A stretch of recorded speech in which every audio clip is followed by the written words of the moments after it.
ওয়ালা তাকুলু লিমান ইউকতালু ফি সাবিলিল্লাহি আমওয়াত বাল আহইয়া ওয়ালাকিন লা তাশউরুন। সাদাকাল্লাহুল আলিয়্যুল আযীম। আজকের দিনটি একটি বেদনাদায়ক দিন, একটি ঐতিহাসিক দিন। 28শে ফেব্রুয়ারি বাংলাদেশের ইতিহাসে একটি রক্তাক্ত দিন।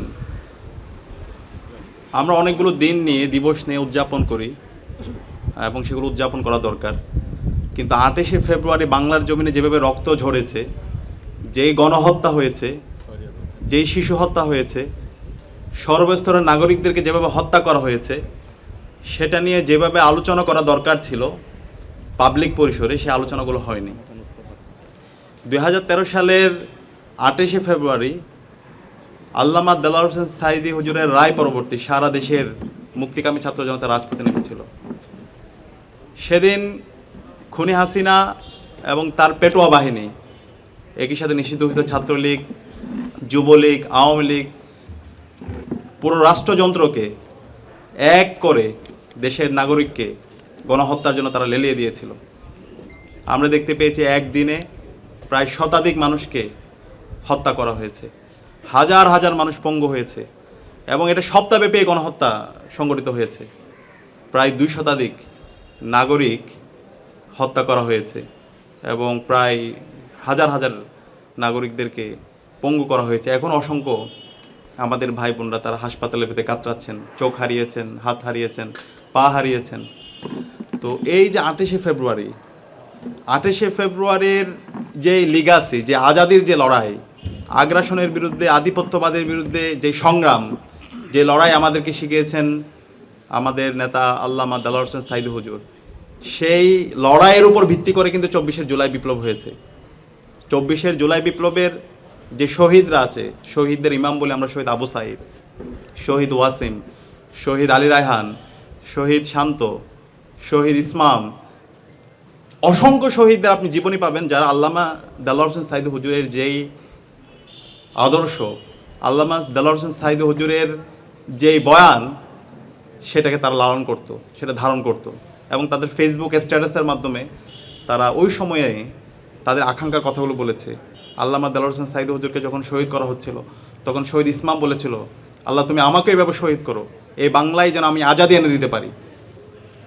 তো সেই ইসমাম 2024 জুলাই বিপ্লবে তিনি শহীদ হয়েছেন। শহীদ আবু সাঈদের স্ট্যাটাস থেকে আমরা দেখতে পেয়েছি।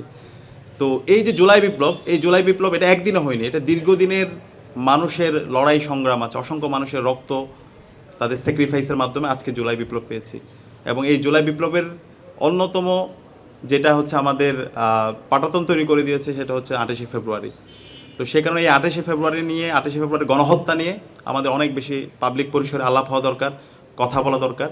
আমরা আজকের এই দিনে ঢাকা বিশ্ববিদ্যালয় কেন্দ্রীয় ছাত্র সংসদ এবং বাংলাদেশের ছাত্র সমাজের পক্ষ থেকে 28শে ফেব্রুয়ারির সকল শহীদদের শ্রদ্ধার সাথে স্মরণ করছি।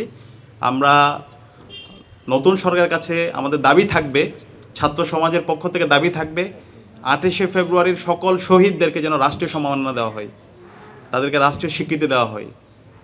একই সাথে এই সকল শহীদদের এবং আহতদের রাষ্ট্রের পক্ষ থেকে পুনর্বাসনের ব্যবস্থা করা হয়। এবং একই সাথে এই 28শে ফেব্রুয়ারি খুনি হাসিনা এবং তার দোসররা যারা গণহত্যা এবং শিশু হত্যা করেছে, 2000 আমাদের ভাই বোনকে শহীদ করেছে এবং হাজার হাজার আমাদের ভাই বোনদেরকে পঙ্গু করেছে, মাত্র 30% টাকায় জমির মালিক হয়ে নতুন বাংলাদেশের গড়ে তোলার স্বপ্ন দেখা বাংলা বসতি। যারা এই খুনের সাথে, গণহত্যার সাথে জড়িত আছে, তাদেরকে যেন এই বাংলার জমিনে বিচার আওতায় নিয়ে আসা হয়। এটার জন্য যেন একটা কমিশন, স্বাধীন কমিশন গঠন করা হয়। গত 16 বছরে, গত 13-14 বছরে সেটা হয়নি। আমাদের প্রত্যাশা থাকবে নতুন সরকার এই কাজটি করব। এবং একই সাথে ওই সময়ে যারা জাতীয় নেতৃবৃন্দ ছিল, জাতীয় নেতৃবৃন্দদের বিরুদ্ধে বিভিন্নভাবে তাদের বিরুদ্ধে অপবাদ দিয়ে বিচারের নামে অবিচার করা হয়েছে, যেটা আমরা এটিএম আজহার ভাইয়ের রায় পরবর্তী বিচার বিভাগ থেকে, কোর্ট থেকে যেটি বলা হয়েছে, এটা বিচারের নামে অবিচার হয়েছে, একজনের বিচার অন্যজনের উপর দায় দিয়ে দেওয়া হয়েছে। সুতরাং এই আন্তর্জাতিক অপরাধ ট্রাইব্যুনালের বিগত সময়ে যে রায়গুলো হয়েছে, সেই রায়গুলো আবার রিভিউ হওয়া দরকার। এবং আমাদের আল্লামা দেলোয়ার হোসেন সাঈদী হুজুরকে সর্বশেষ মেডিকেল কিলিংয়ের মাধ্যমে ওনাকে শহীদ করা হয়েছে, হত্যা করা হয়েছে। এই হত্যাকাণ্ডের সাথে যারা জড়িত ছিল তাদেরকে যেন এই স্বাধীন বাংলাদেশে বিচারের আওতায় নিয়ে আসা হয়। এটা আমাদের ছাত্র সমাজের দাবি, এটা আমাদের সবার গণদাবি। আমরা আশা করব অন্তর্বর্তী নতুন যে সরকার এসেছে সেই সরকার এই গণহত্যার বিচার এবং শহীদদের স্বীকৃতি, আহত এবং শহীদ পরিবারের পুনর্বাসন এবং একটি স্বাধীন কমিশন গঠন করার মাধ্যমে এই বিচার প্রক্রিয়া সুস্থভাবে বাস্তবায়ন করার জন্য তারা কাজ করবে। এবং একই সাথে আল্লামা দেলোয়ার হোসেন সাঈদী হুজুর আমাদেরকে যে আজাদির লড়াই শিখিয়ে গেছে, যে ইনসাফের লড়াই আমাদেরকে শিখিয়েছেন, ভারতীয় আধিপত্যবাদের বিরুদ্ধে, আগ্রাসনের বিরুদ্ধে তিনি যেভাবে প্রতিরোধ জারি রেখেছেন, সেই লড়াই সংগ্রাম যেন আমরা জারি রাখি, তার উদাত্ত আহ্বান জানিয়ে আমি আমার কথা এখানে শেষ করছি। আসসালামু আলাইকুম রহমতুল্লাহ।